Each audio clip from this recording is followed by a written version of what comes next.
Hi, I'm Victor, the main organizer of the Full Stack Flutter conference. On this channel we publish the best talks from the conference every week throughout the year, so make sure to subscribe so you don't miss out. I'm also the founder of Serverpod, so if you want to build your backend in Dart, make sure to check that out too. Damian Bast is a Flutter Consultant and Trainer and the founder of Widgets Academy. He will talk about rendering Flutter server-side. Let's go!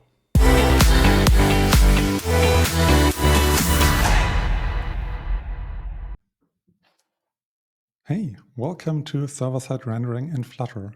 My name is Damian Bast, and I don't bore you with any details. Let's get right into it. The TLDR is that we will be rendering widgets in a server-side Flutter app, serve them using shelf, remotely control gestures on the server from the client, and we will do updates to the UI and pass that back to the client. And I will briefly talk about where to go next from here. A little bit of expectation management. So I'm not going to do any custom embedder or headless magic.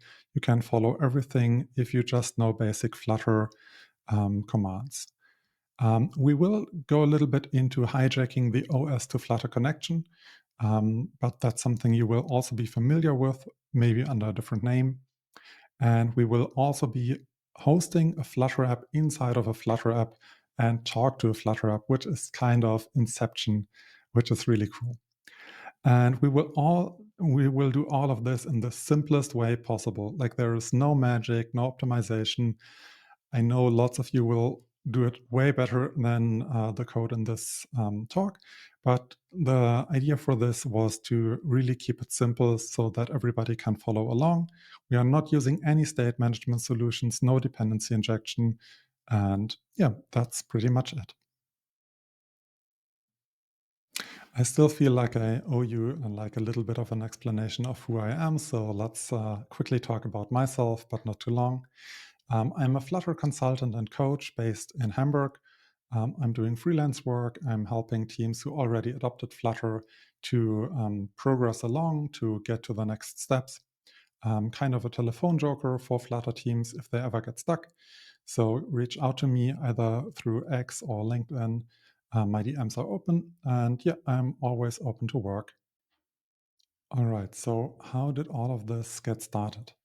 A little bit of history here is that I had a client who needed to render statistics widgets in their existing PDF workflow.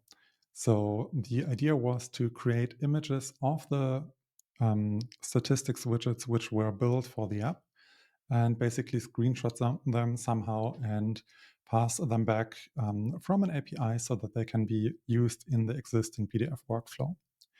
And they didn't want to have that happen on the user's devices for various reasons. And basically, this is how the whole talk got started. And from there, I basically thought, okay, this is cool. Let's see where we can push this. Okay, so the first question is, how do we get here? What do we see? We see an image which is being rendered inside of a browser. And we see that we have passed in a value, and the value is being displayed in our widget or in our image, basically. And that could be like anything, like if we would pass an identifier, then the server-side app could basically pull all the statistics data for that, and so on and so forth. So for this proof of concept, this is all I needed, basically, to see, okay, how can we do it? And is it feasible to go from here? So there are 3 steps to build this MVP. First, I thought about, okay, what needs to happen? We need to run a Flutter app, kind of obvious, right? And then we need to take a screenshot of the widget, and we somehow need to serve the widget back to the caller. And if we take a look at the actual flow, we will have an HTTP GET request, and this will somehow trigger a screenshot. And this screenshot will then need to be returned in a format which is kind of serializable, and we will need to pass it back to the client. So the interesting part is, how can we connect our Flutter app with some kind of server logic? So how can we basically take a screenshot when it's triggered and bring it back? And to do this, let me quickly move myself out of the way. I built a very cheap image service. So what it does is it stores a render widget callback as a function variable, and it exposes a render widget method where we can pass in our value we saw before, like where I passed in 42. This is where this happens. And this then will call this render widget callback and return the result. And because I said I'm not using any state management solutions, I'm going to use global variables here. And it's really great for quick prototyping if you're just in one main file and you don't have any subfiles. I think it's totally fine for like a small text spike to use globals. And this is what I'm doing here. Okay, let's continue and take a look at the shelf request handler. So as I said, we have our GET request, and then we will need to pass the request basically to the app. And first we need to call the image server render widget. And this is what we're doing here. We're passing the query parameters and passing it on to the image service basically. If we don't get an image in return, we want to have like an internal server error response. And otherwise, we will want to respond with an appropriate response. Here we need to basically set the content type, and the image which we get, as we already saw, needs to be of uint8 list, which is basically raw values. And to do that, we need to somehow populate this callback variable in our image service. And I didn't implement the whole screenshotting logic myself. I borrowed from the screenshot package. I will link all of the source code to this talk down below so you can check it out yourself. But basically what this does is it allows us to capture a screenshot from any widget, and we can pass in constraints if we want to, or just any widget here. And this basically takes sensible constraints.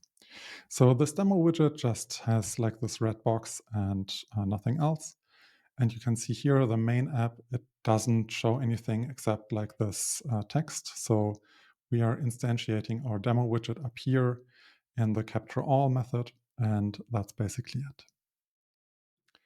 So one more step, which is for me one of the most interesting parts. So when we have our main app in our main function in our Flutter app, we usually don't do anything outside of the Fluttery stuff. So we sometimes start and instantiate our dependencies and everything, sometimes load up our database or do some calls.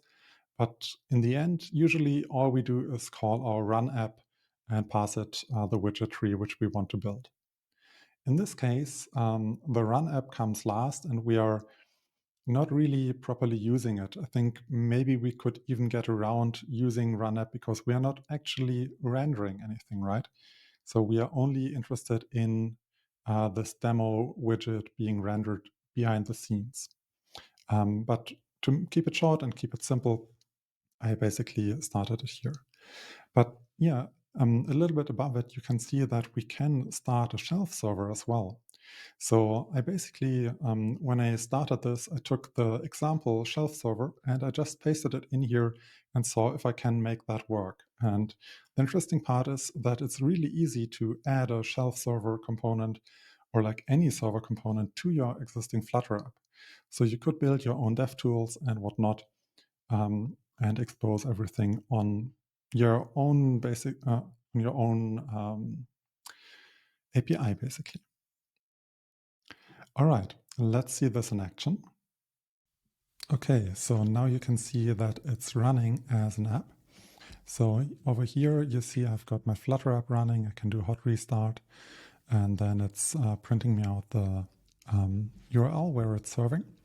So when I click on it, it opens it and passes in the value 42, and 42 is being rendered here.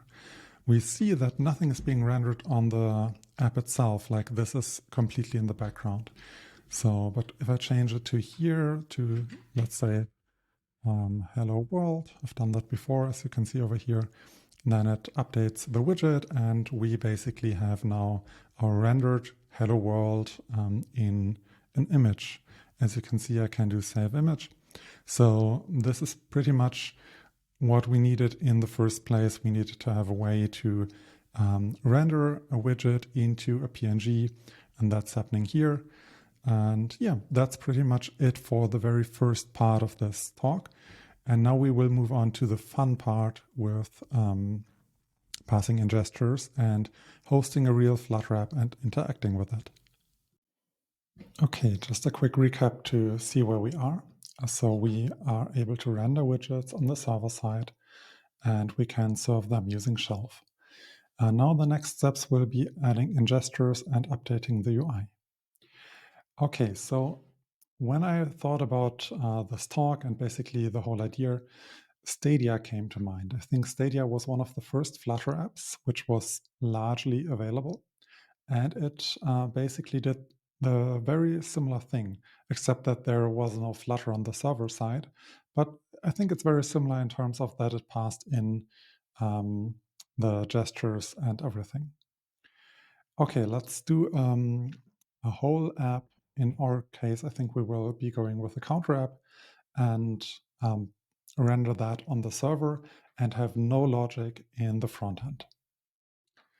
Okay, so we need to recognize gestures somehow. And if we are in the web, the obvious way would be to use JavaScript and HTML. But of course, we are Flutter developers, and this is full stack Flutter, so let's create a Flutter web app. So for this Flutter web app, before we are doing that, I went ahead and changed the whole thing in the desktop app to display the widgets which we are basically sending to the client, so that it's easier to debug for myself. And I'm also passing in the height and the width now, so that the client is always filling the whole screen, or that the image in the client is always filling the whole screen. And the server is basically adapting to that. I added an interactive viewer for that, so that the view of the client can change no matter what. Okay, let's quickly see this in action because it's hard to imagine. So one of the first things I did was basically syncing up the size of my client, like we have our Flutter web app on the right-hand side, with the widget in the server-side rendering app. And now I'm displaying the server-side rendering widget because it makes it way easier to develop that way. So I'm changing size, and you can see the size is updating in the background. When I let go, you can see it's updating. And it's also interesting to see that I can basically make it very wide, much wider than the view on the server-side rendering app is. And yeah, this is basically what I want to have. I want to be able to span the whole width of my client's app. And now I have it being rendered in the background, pass an image to this client app, and I can interact with it. And next we will add some gestures to it. Okay, now that we've seen that, let's take a look back into the app. So in the Flutter web app, we have our tab method, or I updated the method which we just saw to be a tab method where we can pass in the place where we tapped, and then basically send that to the server, get the response, update the image, and do all of that. So for that, I'm using a gesture detector and the onTap-up method because this was, for me, what was enough to make the clicking work. So basically, the onTap-up gives us the details. Of the details, we get the global position. We can pass the global position to our tab method, which then updates the image which we're displaying. And the nice part is that the image format which we're using already works with the image.memory constructor, so we can just pass in our uint8 list into this constructor and just display it yeah, that's how the image memory constructor is meant to be used. Okay, we also need to update the shelf request handler to, on the one hand, take the size, and on the other hand, be able to work with the tabs. So for the tabs, I'm passing in the X and Y coordinates. And here we now dive a little bit into the OS to Flutter connection, as I said. So the gesture binding is basically what takes all of the gestures and binds it to the Flutter framework. And in this case, we say, okay, we want to manually pass in a pointer event. And then you will basically pass that to the framework and let the framework do all of the hit testing and see if something needs to happen. So we're passing in a pointer down event here, even though we didn't pass a pointer down event in our REST call, because or in our HTTP call. Our HTTP call, because we're not using WebSockets or anything like that yet, doesn't really persist over time. So here we are simulating this. And yeah, basically by handling pointer down, pointer up event, we have simulated the tab. And then finally, we need to draw a frame again, because if the app is in the background, we still want the Flutter framework to update the current screen and give us the most current version of the screen. Otherwise, if we would tap, we would not get anything new unless the server-side app is in the foreground and has OS focus.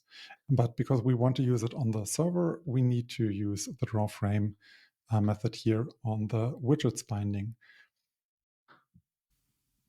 Okay, and now I added in gesture detection. Just very simple pointer down, pointer up events, which result in a tab. So as you can see, I just use the default Flutter app, and I can now click on it in the front end and pass it to the back end. When I click on it, you see the button is updating over here. And you can also see that I'm passing in, let's see, the width, the height, and the X and Y coordinates. So if I'm clicking somewhere else, I still get like the callback, but only if I click here, I update the counter basically. So yeah, that's pretty much how far we got with this demo. And let me continue in the slides. Okay, so a few ideas for next steps. I think we could switch to WebSockets, have a bidirectional connection, and stream new images, which would be way easier or way more performant. We could allow multiple connections and manage multiple states. Having a proper dependency injection and switching between different states, I think it might be a little bit challenging and not what this is meant to be for, but I think it could be possible. We could build a kiosk type application or a master-slave display thing. We could switch to HTML and JavaScript finally, and that would allow us to have backwards compatibility, for example, with old iPads or something like that. But one question remains, is this a good idea for a commercial application? The truth is probably not. But as part of the PDF pipeline, it is good enough. Potentially useful in an untrusted environment, but I think there are better solutions for that. But since you're only passing UI, like not even UI, like just images and gestures back and forth, you can really protect your intellectual property. But again, I think it's not the right way to do that. But that's something that crossed my mind when I thought about it. Okay, thank you for your time. Let's connect. Please reach out on LinkedIn to me or find me on Twitter. In the QR code, you find the link to the GitHub repository. And if you want to work with me, contact me either on LinkedIn, Twitter, or using one of those emails. Thank you. Take care and bye-bye.